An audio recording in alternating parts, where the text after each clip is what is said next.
জেলা পশ্চিম মেদিনীপুর, গ্রামের নাম জাড়া। এখানে প্রায় ৩০০ বছরের পুরনো জমিদার পরিবার এখনো বাস করছে।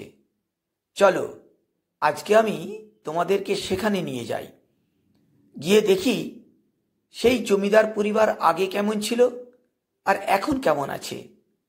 তবে হ্যাঁ, ভিডিওটা তোমরা কিন্তু পুরোপুরি দেখো। তাহলে চলো দেরি না করে ভিডিওটা শুরু করা যাক।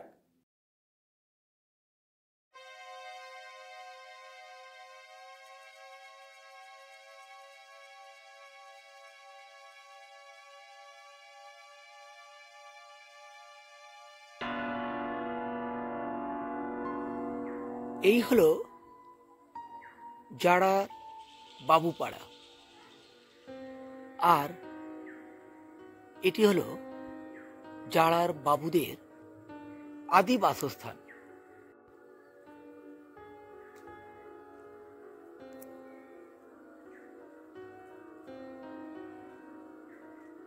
ধীরে ধীরে আমি বাবুদের দালান ঘরে প্রবেশ করছি। এই হলো বাবুদের দালান ঘর। এখানে হচ্ছে নারায়ণ আছে, গোপাল আছে, এখানে পুজো করা হয়। হ্যাঁ, আর ওদিকটাতে হচ্ছে দালান, আর ওইখানটাতে হচ্ছে যে দুর্গা ঠাকুর পুজো হয় আর কালী ঠাকুর পুজো হয়।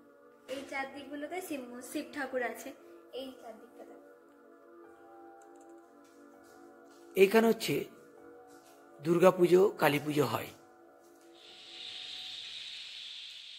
জাড়া রায় পরিবার দেবালয় স্থাপিত 1155 বঙ্গাব্দ, 1748 খ্রিস্টাব্দ।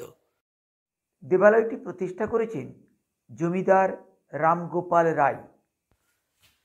দালান পেরিয়ে আমি ধীরে ধীরে প্রবেশ করছি বাবুদের যে বাসস্থান, সেই বাসস্থানের দিকে। যদিও এখন এখানে বিশেষ কেউ থাকে না, তার কারণ এই বাসস্থান এখন প্রায় ধ্বংসস্তূপে পরিণত হয়েছে। একসময় জাড়ার বাবুদের কি বিরাট জমিদারি ছিল, কালের অমোঘ নিয়মে আজ তা একেবারে ধ্বংসস্তূপে পরিণত হয়েছে। আজ আমি সেটারই একটা ছবি তোমাদের সামনে তুলে ধরার চেষ্টা করছি। জাড়ার জমিদার অত্যাচারী জমিদার ছিলেন না। জাড়ার জমিদার পরিবার ছিলেন শিক্ষিত, স্বাধীনতা সংগ্রামী, দানশীল, অতিথিপরায়ণ ও ধার্মিক। প্রায় ৩০০ বছরের পুরনো এই জমিদার পরিবারের কয়েকজন সদস্য এখনও এই ভগ্ন বাড়িটির মধ্যে বাস করছেন অতি কষ্টে। আমি এই ভিডিওতে তাদের সাথেও কথা বলবো, তাই স্কিপ না করে পুরো ভিডিওটি দেখার জন্য তোমাদের কাছে অনুরোধ রইল। আগে কোনোদিন এখানে আসিনি আর এইভাবে দেখিনি। দূরে একটা পুকুর দেখতে পাওয়া যাচ্ছে। আগে এই দিকটা একটু দেখে নি। রাজমহলের ভিতরের বাড়ি ছিল।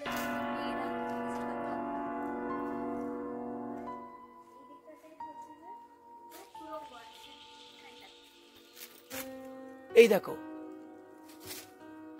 দেখো ভেতরের একটা সুড়ঙ্গ। এই ডান দিকে যে সুড়ঙ্গটা এখন দেখাচ্ছি, ওটা একেবারে কামারপুকুর অব্দি সুড়ঙ্গটা করা আছে। অর্থাৎ যদি কোনো বহিঃশত্রুর আক্রমণ হতো, তাহলে ওই পথ দিয়ে নিরাপদে যাতে চলে যেতে পারে। কামারপুকুর মানে এখান থেকে 15 কিলোমিটার দূরের একটা জায়গা, যেখানে রামকৃষ্ণ পরমহংসদেবের জন্মস্থান। সেই জায়গা অবধি এই সুড়ঙ্গটা আছে। আর একটা সুড়ঙ্গ আছে, দেখো এই বাঁ দিক দিয়ে আর একটা সুড়ঙ্গ আছে, বাঁদিকে আর একটা সুড়ঙ্গ আছে। ওই সুড়ঙ্গটা একেবারে ঘাটাল অবধি এই সুড়ঙ্গ করা আছে। অবশ্য এর সত্যতা সম্পর্কে আমি নিশ্চিত কিছু বলতে পারছি না, কিন্তু লোককথায় এটাই আমরা সবাই বিশ্বাস করি। এই দিকটায় কি আছে চলো একটু দেখে নি। ঝোড় জঙ্গলে ভরা এই জায়গাটা সাধারণ মানুষের পক্ষে নিরাপদ নয়,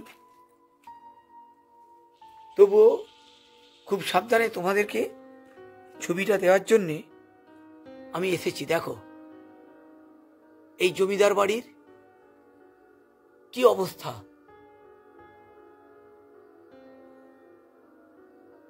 আমার নিজেরই ভয় করছে এই জায়গাতে এই ছবিগুলো দেখাতে, আর ভেতরে ঢুকতে পারছি না। এটা দেখেই তোমরা অনুমান করে নাও এইখানের আগে জমিদারদের থাকার কি ব্যবস্থা ছিল। এদিকেও একটা যাওয়ার পথ আছে, কিন্তু ওই বললাম সবই এক জিনিস, এখানে এখন কেউ থাকে না, ফলে এই জায়গাটা পরিত্যক্ত হয়ে আছে। জালার বাবুদের বর্তমান বংশধররা সারা পৃথিবীর বিভিন্ন জায়গাতে ছড়িয়ে আছে, আর যারা এই জালা গ্রামে আছে তারা এই মহল ছেড়ে মহলের বাইরে গিয়ে নতুন বসতি স্থাপন করেছে। এটা ছিল মেয়েদের হতে স্নান ঘর, এখানে মেয়েরা সব স্নান করত। আর একটা বিষয় তোমাদেরকে জানাই যে তোমরা অ্যান্টনি ফিরিঙ্গি যে সিনেমাটা দেখো, সেই সিনেমার একটা বিখ্যাত গান আছে, কি করে বললি জগা জাড়া গোলক বৃন্দাবন। ওই গানের শুটিং এই রাজবাড়িতেই, অর্থাৎ এই জমিদার বাড়িতেই হয়েছিল। এই হলো জাড়ার জমিদারদের আদি বাসস্থানের ভগ্নাবশেষ। যেদিকেই তাকাই শুধু ধ্বংসস্তূপ। দীর্ঘদিন আগের বাড়ি, পুরোটাই চুনসুরকির বাড়ি, দেওয়াল সব এখন খসে খসে পড়ছে। জালার জমিদারদের সুখ্যাতির কথা যতই বলা যায় যেন শেষ হয় না। সালটা 1770, বাংলায় 76-এর মন্বন্তর দেখা দিয়েছে। বহু মানুষ খাওয়ার জন্য হাহাকার করছে, আর সেই সময় এগিয়ে এলো জালার উদার জমিদার পরিবার। লঙ্গরখানার ব্যবস্থা করল। প্রায় 3 বছর ধরে সেইখানে হাজার হাজার লোকের খাওয়ার ব্যবস্থা করল। বাবু তো বাবু, জালার বাবু, আভিজাত্যের কোনো খামতি ছিল না, অথচ এখন সেই বাবুদের আদি বাসস্থান একেবারে জরাজীর্ণ হয়ে গেছে। আজকে আমি এটাকেই তোমাদের সামনে তুলে ধরছি এই কারণে, এর থেকে তোমরা বুঝতে পারবে এক সময়ে জালার রায়বাবুদের প্রভাব প্রতিপত্তি কি বিরাট ছিল। জালার এই জমিদার পরিবারের এক সদস্য রাইটার্স বিল্ডিং এর বড় পদে আসীন ছিলেন। সেই সুবাদে তৎকালীন বড়লাট একবার এই রায় পরিবারে এসেছিলেন।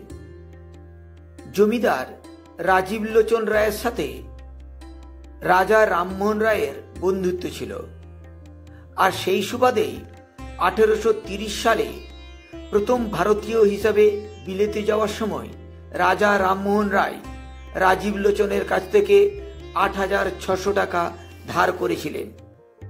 শোনা যায় বিদ্যাসাগর মহাশয় প্রায় সময়ই জালার এই জমিদার পরিবারে আসতেন।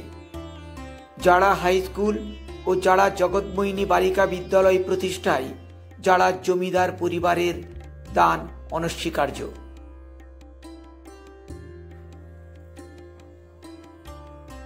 এইখানে দেখছি কয়েকজন বসবাস করছেন। তো আমি কাউকে কিছু না বলেই এইখানে ঢুকে গেলাম। দেখি যদি কাউকে পাই বাবুদের, তাহলে তার সাথে একটু কথা বলবো। জালার বাবুদের যে আগে সাবেকিয়ানা ছিল তার একটা ছবি আমি এখানে তুলে ধরার চেষ্টা করছি। আমাদের প্রতিদিন যে দেব সেবা হয়, গোপালের নিত্য ভোগ, এখনো সেই জমিদারি একটা সেই পুজো পার্বণ গুলো আমাদের চলছে। যারা হাই স্কুল, সেই হাই স্কুলেও তো 100 বিঘে নিষ্কর সম্পত্তি দিয়েছিল, সেটাও তো যারার জমিদারদেরই। অবশ্যই।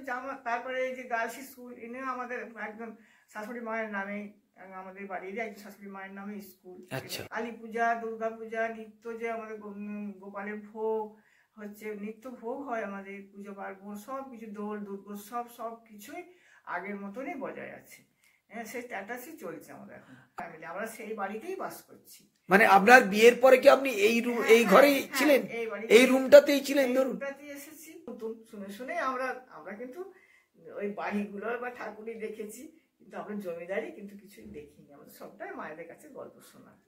যাক, এমনি খুব ভালো লাগলো আপনার সাথে কথা বলে, যে আমি যে এভাবে আপনাকে পাবো বা আপনি যে খোলামেলা আমার সাথে এই বিষয়গুলো শেয়ার করবেন। আর বিদ্যাসাগর মহাশয়ের সঙ্গে আমার পরিবারের একটা ভালো সুসম্পর্ক ছিল। শিক্ষিত, স্বাধীনতা সংগ্রামী, সমস্ত দিক দিয়ে এই বংশের একটা গর্ব ছিল। সমস্ত কারণে বিদ্যাসাগর মহাশয় আমাদের সঙ্গে একটা নিবিড় সম্পর্ক গড়ে উঠেছে। সেই দুর্গা পুজোর সময় অনেকবার এসেছেন বাড়িতে। আর পশ্চিমবঙ্গের মুখ্যমন্ত্রী প্রফুল্লচন্দ্র সেন হলেন, ওনাকে হাতির পিঠে চড়িয়ে নিয়ে আমাদের ঠাকুর বাড়িতে নিয়ে এসেছিলেন। এই হলো জালার জমিদার রায় পরিবারের অতীত ও বর্তমান। এই উদার রায় পরিবার কালের অমোঘ নিয়মেই আজ এই অবস্থায় পৌঁছেছে। যদিও এই 12তম বংশধর ভারতবর্ষের বিভিন্ন জায়গা তথা পৃথিবীর বিভিন্ন জায়গাতে কর্মসংস্থানের কারণে ছড়িয়ে ছিটিয়ে আছে, যারা এখানে থেকে গেছেন তারা এই মহল ছেড়ে অন্য জায়গায় বসতি স্থাপন করতে বাধ্য হচ্ছে। যাই হোক, ভিডিওটা আমি এখানেই শেষ করছি। যদি ভালো লাগে তাহলে অবশ্যই লাইক ও শেয়ার করো, আর চ্যানেলে নতুন হলে চ্যানেলটিকে সাবস্ক্রাইব করে আমার সাথে থেকো। সেই অবধি তোমরা সকলেই ভালো থেকো। আজ তাহলে আসি, দেখা হবে আগামী কোনো ভিডিওতে। টাটা।